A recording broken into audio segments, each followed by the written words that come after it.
Chers amis internautes, bonjour, bonsoir. Diodo, pourquoi t'arrêtes pas de toucher tes lunettes? Parce que c'est comme ça, c'est un tic que j'ai. Je tiens à vous préciser que mon directeur de la publication, Germain Gueff, a été emmerdé. La police est venue le voir, l'interviewer à la prison centrale de Poissy. Dis donc, qu'est-ce que c'est que ça, les quenelles? Il n'a pas été mis en garde à vue, mais bon, il a été obligé de témoigner de sa responsabilité. Alors, Germain Gueff, il est à la maison de Poissy, et là, les flics sont venus l'interroger. Il m'a dit de dire à tous ceux qui ne seraient pas contents d'aller se faire enculer. Puis de téléphoner à Germain, après il se charge de vous répondre. Mais il me fait peur, il avait l'air motivé. Alors je me vois obligé évidemment, par la force des choses et des événements, de revenir sur cette interminable et finalement indigeste affaire Ilan Halimi. Bien que parfaitement étranger à cette affaire d'homicide, mon nom revient inlassablement dans les médias comme pour corroborer le retour aux heures les plus sombres de l'histoire, sur le retour du Troisième Reich bantou, cette fois-ci, avec le virus Ebola en prime et la chiasse mexicaine en 10 de der. En 2014, 2 films, longs métrages, vont sortir pour commémorer la mémoire d'Ilan. Pour que jamais nous n'oublions le calvaire enduré par ce jeune garçon. Bon, et puis pour faire un petit billet aussi, il faut être honnête, parce que dans show business, il y a le mot business. Donc il y a les DVD, tout ça, ils vont se frotter, ils vont se régaler avec la promo qu'ils ont. Ils ont été faire la promo à l'Elysée et tout. À mon avis, ils vont vendre des gommes, des stylos, des briquets, même des slips. En même temps, c'est pas moi qui vais blâmer la production, je fais pareil. Là j'ai pas de t-shirt, mais je serai en tournée, tiens je vais en profiter pour faire la promotion sur le dos d'Ilan. Alors Strasbourg le 18 avril, le 20 ce sera à Mâcon, venez à Strasbourg, ça les fait chier, on remplit, c'est bravo. Le 26 à Saint-Étienne, je serai le 27 à Clermont, Zénith aussi, et le 13 juin cette fois-ci à Lyon. Le reste c'était au mois d'avril. La BD se vend très bien, alors profitez-en avant qu'elle soit interdite, la BD. Ouais, ça marche bien. Les gens aiment bien, ils aiment se détendre. Et puis il y a le bal des quenelles. Alors là, dépêchez-vous pour le bal des quenelles, parce que là, il ne reste plus beaucoup de place. D'ailleurs, si vous aviez un endroit très grand dans la région de Dreux, on serait peut-être intéressé, parce que là, on va être obligé, il faut très très grand. Il faut que ça soit des hectares à des hectares. On peut faire ça en extérieur. C'est bien qu'il y ait un peu d'électricité, un champ, quelque chose qu'on visite, qu'on pourrait louer. Parce que là, à mon avis, on va dépasser les 3000 personnes et ça rentrera jamais dans le garage. Je reviens sur cette affaire Halimi. Alors, le premier film donc, de fiction sur l'affaire Halimi va sortir le 30 avril. Donc on est en plein dans l'actualité. Alors, tout le monde en parle. Et puis alors évidemment, on parle de ma gueule systématiquement, parce que le réalisateur, un certain Alexandre Arcadi, ouais, il ne connaissait pas, très très mauvais le mec, mais il n'y peut rien. Mais alors, au niveau de son œuvre, je dirais qu'il a toujours été très régulier, c'est de la merde, depuis le départ. Et ça ne changera pas avec ce film. Mais alors lui, évidemment, il a choisi évidemment, systématiquement, ce vieux grabataire, de me cracher à la gueule au moment de la promotion de son film. Une histoire tellement poignante, tellement vraie, que j'ai été un peu propulsé comme ça, comme si l'ombre d'Ilan était avec moi, et cette ombre m'a guidé. S'il y a une nécessité à ce film, elle est dans la réponse à ces événements, dans la réponse à ce pseudo-humoriste, dans la réponse à ces gens qui essaient de créer la discorde, de semer la haine. Je sais pas pourquoi il m'en veut, Alexandre Arcadi. Il est né en Algérie, pourtant on a des racines africaines. Et moi, mais lui, il a été viré d'Algérie, par contre.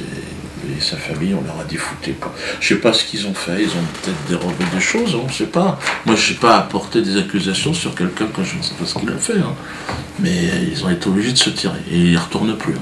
C'est un petit peu comme Enrico Macias, enfant de tout pays, oui, mais pas en Algérie, ils veulent plus de toi. Enfant de tout pays, tendez vos mains, meurtrier, semer l'amour, et puis donner la vie. C'est une mission qui s'est fixée pour le grand Israël, c'est de me cracher à la gueule. Donc je suis quand même obligé de lui répondre à un moment donné. Tout ça, ça avait commencé avec Julien Drey d'ailleurs. C'est lui, au moment des événements d'Halimi, à l'époque, moi je te parle, il y a 8 ans, c'est lui qui m'avait craché à la gueule. 2005. Allez-y. Ilan Halimi. Oui. Tout seul, oui, je dis, Il porte une responsabilité morale. Il m'en veut à mort. Il me fait un procès. Le procès tourne, je le dis honnêtement, au meeting politique. Je le gagne. Oui. Alors que, je le dis honnêtement, ma phrase, je le reconnais, elle était lourde. Et que je me donnais pas lourd de ma peau. Mais je le gagne parce que je fais la démonstration dans le procès de ce qui est en train de se passer. À l'époque, la gauche, toute la gauche autour de moi, je suis tout seul dans le prétoire. Elle me dit t'as exagéré. Je dis c'est maintenant qu'il faut combattre. Moi je l'avais bien au départ, hein. Julien Drey, il a essayé de me refourguer une montre d'ailleurs. Mais c'était trop cher. Je lui ai dit tu te fous de ma gueule, il m'a dit oui. Donc j'ai compris qu'il voulait m'en glisser une petite. Et lui, au moment de l'affaire Halimi, il était porte-parole du Parti Socialiste, il avait pris le micro, il avait dit oui, l'affaire Halimi, c'est l'effet Dieudonné.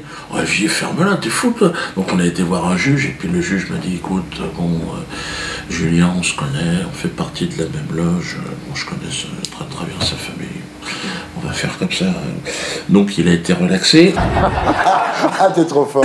J'étais prêt à tout laisser tomber, je m'en fous de répondre à cette polémique, toi. Mais le problème, c'est qu'apparemment, il y a Ruth Halimi, la mère d'Ilan, qui aurait réagi. Et c'est des propos qui ont été recueillis par un journaliste très honnête.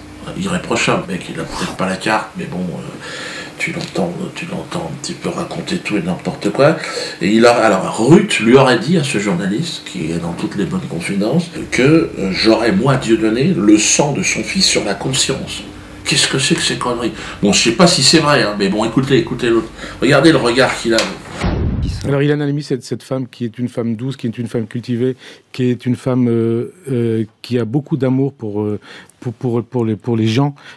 M'a dit, c'était en septembre dernier, Dieudonné a le sang de mon fils Ilan sur la conscience. Il a donné le permis de tuer à Fofana et sa bande de barbares.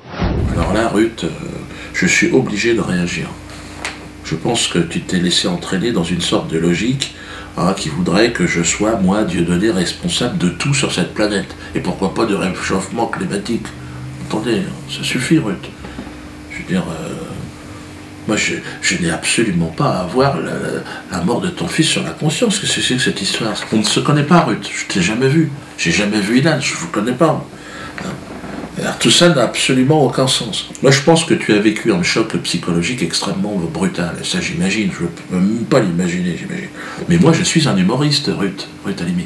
Je fais des sketchs. Je n'ai rien à voir dans toutes ces conneries-là. On a abusé de ta souffrance et de ta naïveté. Tu ferais mieux, d'ailleurs, Ruth, de te retourner vers ceux qui instrumentalisent la mort d'Ilan. À des fins commerciales aujourd'hui avec les deux films, mais politiques aussi. Tu vois. Et t'en prendre à moi aujourd'hui, je trouve que c'est pas honnête. Enfin, je dis que ce que je pense. Hein. Si j'avais été face à Ilan, jamais je lui aurais fait le moindre mal. Et je sais qu'au fond de toi, Ruth, tu n'as absolument aucun doute là-dessus. Évidemment. Au pire, je l'aurais pas fait marrer. Mais ça, à la limite, c'est pas trop grave. T'es d'accord que tu échangerais bien les deux situations. Bref. Je sais aussi que le film qui va sortir 24 heures, ce film est inspiré de toi, d'un bouquin que tu as sorti et de ton expérience. Je m'appelle Ruth Halimi, j'ai 3 enfants. C'était un jour d'hiver, il faisait de plus en plus froid. Et ma vie a basculé d'un coup. Tout est vrai, bien trop vrai. Je pense que tu as fait ce livre pour essayer de transcender une souffrance et puis pour que cette expérience ne se renouvelle pas. Eh bien moi je suis d'accord pour t'aider dans cette direction. Je suis contre la violence sous toutes ses formes. Hein. Bon, la violence humoristique, bon, à la limite, ça peut être une soupape aussi. Il faut aussi comprendre qu'il faut que ça sorte de quelque part. Hein. Et puisque tu me tiens comme responsable dans la montée d'un antisémitisme islamo-bamboula qui viendrait d'arriver, donc j'aurai une sorte de responsabilité, visiblement, dans ton esprit. Mais je te propose de faire un appel à la paix, toi et moi. Un appel en commun. Je pense que c'est une idée qui doit pouvoir t'intéresser. Afin d'apaiser les tensions, qui ne sont d'ailleurs le fruit que de malentendus, je te propose d'organiser donc éventuellement un rendez-vous tous les deux. On pourrait prendre une photo, discuter un petit peu, et puis faire un appel à la paix, à la tolérance et à la réconciliation nationale. Je pense que ce serait un message très fort au Théâtre de la Main d'Or ou partout ailleurs. Enfin bon, peut-être pas à l'ambassade d'Israël, si c'est possible, parce que là, je suis pas sûr de sortir. Je te propose d'ailleurs, pour rendre la chose encore plus efficace, une rencontre avec une autre femme, Madame Bourarache. Comme toi, elle a été privée injustement d'un être cher, son mari. père de ses enfants, assassiné par un gang de barbares juifs, celui-là. Bon, on en a moins parlé, mais bon, le procès arrive, et je pense qu'une photo entre vous deux, ce serait vraiment de nature à apaiser les choses sur le plan national, voire même international. Et je serais évidemment heureux d'avoir été à l'initiative d'un tel événement. J'espère que tu sauras, Ruth, saisir cette main qui t'est tendue, hein, sincère, noire, bon, hein, par les temps qui courent, de toute façon. Et fais attention, Ruth, à tous ces salopards, ces charognards qui sont autour de toi. Et qui profitent encore une fois, toi, de ton fils jusqu'au bout. C'est atroce. Mais nous avons perdu une bataille, mais pas la guerre, comme disait le général de Gaulle. Vive la France.